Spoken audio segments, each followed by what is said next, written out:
और यारों, क्या हाल चाल? बढ़िया सब। अच्छा, तो आज हम लोग डिस्कस करेंगे टेंथ के ऑप्शंस के बारे में कि हमारे पास टेंथ के बाद क्या क्या ऑप्शंस होती हैं। तो अगर कोई स्टूडेंट +1 या फिर +2 के अंदर है, वो भी इस रिकॉर्डिंग को सुन सकता है। बट देखो, आप लोग इस फेज़ से निकल चुके हो, ठीक है? तो मे बी आप लोगों के इन्फॉर्मेशन इतना काम ना आए, बट हाँ, जो टेंथ का स्टूडेंट है उसके लिए काफ़ी इंपॉर्टेंट है। मे बी उसको थोड़ी बहुत हेल्प मिल जाए। तो हम लोग डिस्कस करते हैं। देखो, टेंथ के बाद हम लोगों के पास क्या ऑप्शंस होती हैं। ये टेंथ के बाद ना 3 केसेस हैं, ठीक है? पहला केस तो ये कि हम लोग स्कूल के अंदर अपनी एजुकेशन को कंप्लीट कर लें। दूसरा केस ये कि हम लोग डिप्लोमा कर लें। डिप्लोमा के अंदर भी 2 केसेस आते हैं। एक तो है डिप्लोमा आफ्टर 10th और एक डिप्लोमा है आफ्टर 12th, ठीक है? मैं दोनों को समझाऊंगा। उसके बाद हमारा थर्ड केस है, वो है IITN वाला, ठीक है? जो बंदा IIT में जाना चाहता है। तो देखो, इस वीडियो के अंदर तो मैं पहले 2 केसेस को डिस्कस कर रहा हूँ, क्योंकि देखो, अगर मैं तीनों को इकट्ठा समझाऊंगा ना तो यार कन्फ्यूजिंग हो सकता है, ठीक है? और मैं नहीं चाहता कि कोई भी स्टूडेंट है जो कि वो कन्फ्यूज़ हो, क्योंकि देखो, ये स्टार्टिंग है यार करियर की। यहाँ से ही आपकी असली गेम शुरू होगी। आपको क्या डिसाइड करना है, क्या नहीं करना, इस चीज़ पे सब कुछ डिपेंड करता है, ठीक है? 10th क्लास के ऊपर। तो जो स्टूडेंट स्कूल के थ्रू अपनी एजुकेशन को कंप्लीट करना चाहता है ना, उसके अंदर ये चीज़ है कि स्कूल्स में 3 स्ट्रीम्स होती हैं। पहली होती है साइंस, दूसरी कॉमर्स, तीसरी आर्ट्स। आप इन तीनों में से किसी एक को चूज़ कर सकते हो, जिसमें भी आप इंटरेस्टेड हो।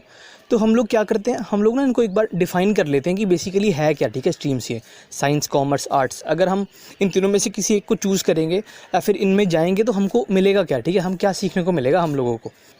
तो देखो, जो तो स्टूडेंट साइंस में जाना चाहता है उसके लिए ये चीज़ है कि 10th क्लास तक क्या था कि आप लोगों को ना रीजंस पता लग रहे थे चीज़ों के बारे में।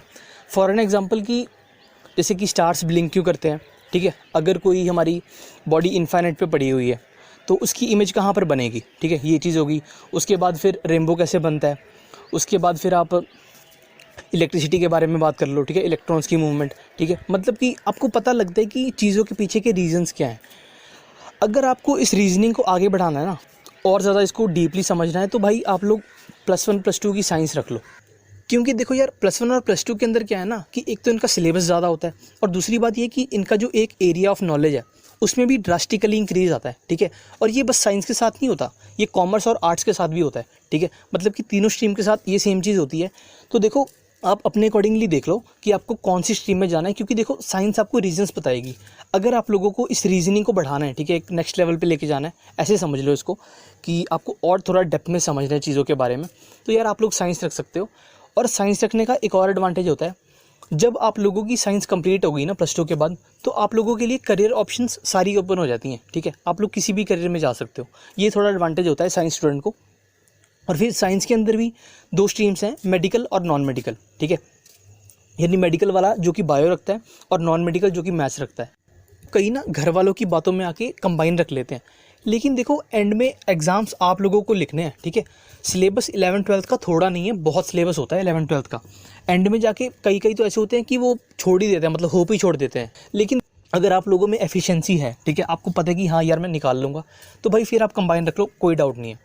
अब ये तो बात होगी साइंस की। उसके बाद हम आते हैं कॉमर्स पे। तो देखो, कॉमर्स के अंदर क्या है, कॉमर्स वो वाला बंदा चूज़ कर ले जिसकी तो फैमिली बिज़नेस करती है, या फिर जिसको फ्यूचर में ना बिज़नेस करना है। तो यार आप लोग क्या करो, आप लोग एक बार अपनी फैमिली के साथ डिस्कस कर लो कि बेसिकली वो आपसे क्या कह रहे हैं, ठीक है?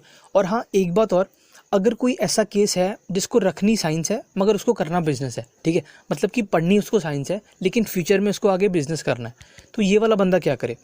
भाई आप लोग मेरी बात ध्यान से सुनना। आपका एक ही सोल्यूशन है, आप लोग साइंस ऑप्ट कर लो, कोई डाउट नहीं है। साइंस ऑप्ट करके ना आप लोग क्या करोगे कि जो इंपॉर्टेंट टॉपिक्स हैं, ठीक है, जो आपको लग रहा है कि आपके फ्यूचर में काम आएंगे, वो वाले टॉपिक्स आप लोग अपने टीचर से या फिर अपने दोस्तों से पढ़ लो, ठीक है, कॉमर्स वालों से, ताकि देखो आपको ना बिज़नेस करने में प्रॉब्लम ना आए, ठीक है? ये एक इसका सोल्यूशन हो सकता है। तो आगे बढ़ते हैं हम लोग। उसके बाद हमारी लास्ट स्ट्रीम बच जाती है जो कि है आर्ट्स। तो देखो, आर्ट्स के अंदर क्या है ना, आर्ट्स के अंदर बेसिकली आप लोग लिटरेचर के बारे में पढ़ते हो। लिटरेचर होगी, हिस्ट्री होगी, ठीक है, साइकोलॉजी होगी, और जितनी भी एक्टिविटीज़ टाइप है ना, जैसे कि म्यूज़िक हो गया, डांसिंग होगी, ठीक है, ये सब चीज़ें भी यार आर्ट्स के अंदर आती हैं। और हाँ, एक बात और, कुछ केसेस यार वो वाले भी हो सकते हैं जिनकी परसेंटेज तो कम आई है लेकिन उनको रखनी साइंस है या फिर कॉमर्स रखनी है, ठीक है? तो यार अब देखो, आप लोग क्या करोगे, आप लोग लोगे स्कूल मैनेजमेंट की हेल्प, ठीक है? वो कैसे लेनी है आपको? देखो, जब हमारा 10th का रिजल्ट आता है ना, उसके बाद ना जब हमारी क्लासेस शुरू होती हैं +1 की, तो स्कूल हमको एटलीस्ट 1 मंथ या फिर 1.5 मंथ का टाइम देता है कि हम लोग ना क्लासेस लगा के एक बार देख लें कि हमको समझ भी आ रहा है कि जो हमने चूज़ करा है। यानी कि अगर किसी बच्चे ने साइंस रखी है तो उसको समझ भी आ रही है साइंस कि नहीं आ रही, अगर किसी ने कॉमर्स रखी है तो उसको समझ भी आ रही है कि नहीं आ रही। तो वो जो 1 मंथ का आपको पीरियड मिल रहा है ना, उसके अंदर क्या है कि आप लोग डिसाइड कर लो कि बेसिकली आपको शिफ्ट तो नहीं होना कहीं, क्योंकि देखो at the end of the day exam आप लोग लिखोगे, ठीक है। कोई भी स्कूल ये नहीं चाहता कि हमारा बच्चा सफ़र करे, ठीक है, या फिर उसको प्रॉब्लम्स आएँ। तो यार आप लोग एक बार आराम से सोच लो कि आपको कौन सी लाइन में जाना है, ठीक है, क्या चीज़ करनी है। एक और केस हम लोग डिस्कस कर लेते हैं जो कि है हमारा मैथ्स से रिलेटेड, कि मैथ्स कौन कौन रख सकता है। तो देखो यार, अगर कोई कॉमर्स का है स्टूडेंट जिसको मैथ्स रखनी है तो उसके पास ये पावर है कि वो मैथ्स रख सकता है। लेकिन हाँ, अगर कोई आर्ट्स का है और उसको मैथ्स रखनी है तो उसके हाथ में ये पावर नहीं है कि वो मैथ्स रख ले, ठीक है। स्कूल ये आपको एबिलिटी नहीं देती कि आप मैथ्स रख लो। और हाँ, एक बात और, आपको मैथ्स रखने का एडवांटेज भी होगा, ठीक है। जैसे कि सपोज़ कर लो 12th के बाद अगर आपने कोई पेपर क्रैक करना है या फिर आप लोगों को कोई गवर्नमेंट जॉब का एग्ज़ाम देना है, तो यार देखो मैथ्स आपकी बहुत हेल्प करेगी उसके अंदर, ठीक है। क्योंकि 11th-12th की जो मैथ्स है उसमें दम है भाई, ऐसी ही नहीं है मैथ्स, वो बहुत बढ़िया मैथ्स है। तो ये सब तो हमारे केसेस हो गए रिगार्डिंग स्ट्रीम्स के बारे में, ठीक है, साइंस, कॉमर्स और आर्ट्स के बारे में। तो यार देखो, अब हम बात करते हैं डिप्लोमा की, ठीक है, कि डिप्लोमा क्या है। तो देखो, जो 10th के बाद डिप्लोमा 3 साल का होता है और 12th के बाद डिप्लोमा 2 साल का होता है। अब हम देखते हैं कि बेसिकली डिप्लोमा है क्या। देखो, डिप्लोमा ना एक स्किल ओरिएंटेड कोर्स होता है। इसका मतलब ये है कि आप लोग एक स्पेसिफिक फील्ड के बारे में सीखते हो, ठीक है। उन 3 सालों में आपको एक स्पेसिफिक फील्ड के बारे में स्किल सिखाई जाएंगी, उसके बारे में नॉलेज दी जाएगी। तो देखो क्या होगा कि हम लोग क्या करते हैं ना, हम लोग इसको एक एग्जाम्पल के थ्रू समझते हैं ताकि हमको समझ आए कि डिप्लोमा करेगा क्या। तो देखो, ये जो 3 साल का टाइम पीरियड है ना आपका 10th के बाद डिप्लोमे का, इसके अंदर फर्स्ट ईयर में आप लोगों को 11th और 12th सिखाई जाती है, और जो 2nd और 3rd ईयर है उसके अंदर आप लोगों को नॉलेज दी जाएगी और स्किल सिखाए जाएंगे रिगार्डिंग योर सब्जेक्ट।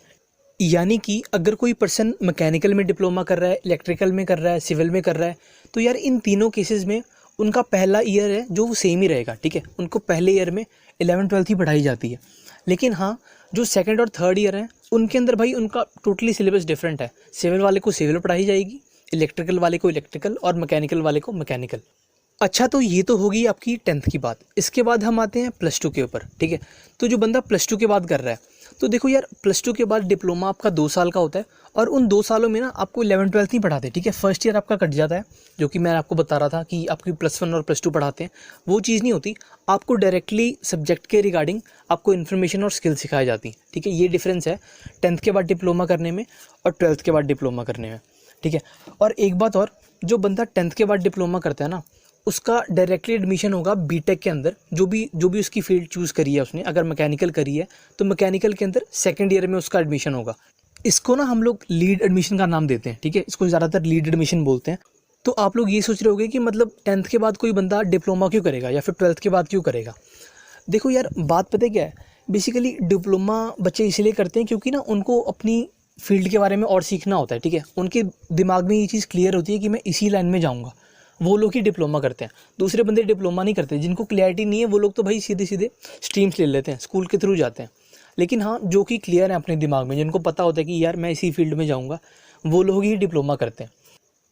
और हाँ, एक और इम्पॉर्टेंट बात, जो बंदा साइंस बैकग्राउंड का है, ठीक है, अगर वो 12th के बाद डिप्लोमा करता है, उसका डिप्लोमा भाई 2 साल का है। लेकिन हाँ, अगर कोई बंदा कॉमर्स का है या फिर आर्ट्स का है, उनका डिप्लोमा 12th के बाद 3 साल का ही है, ठीक है। क्योंकि यार उन लोगों ने मैथ्स और साइंस नहीं पढ़ी, ठीक है। डिप्लोमा बेसिकली इंजीनियरिंग लाइन वाले ज़्यादा करते हैं।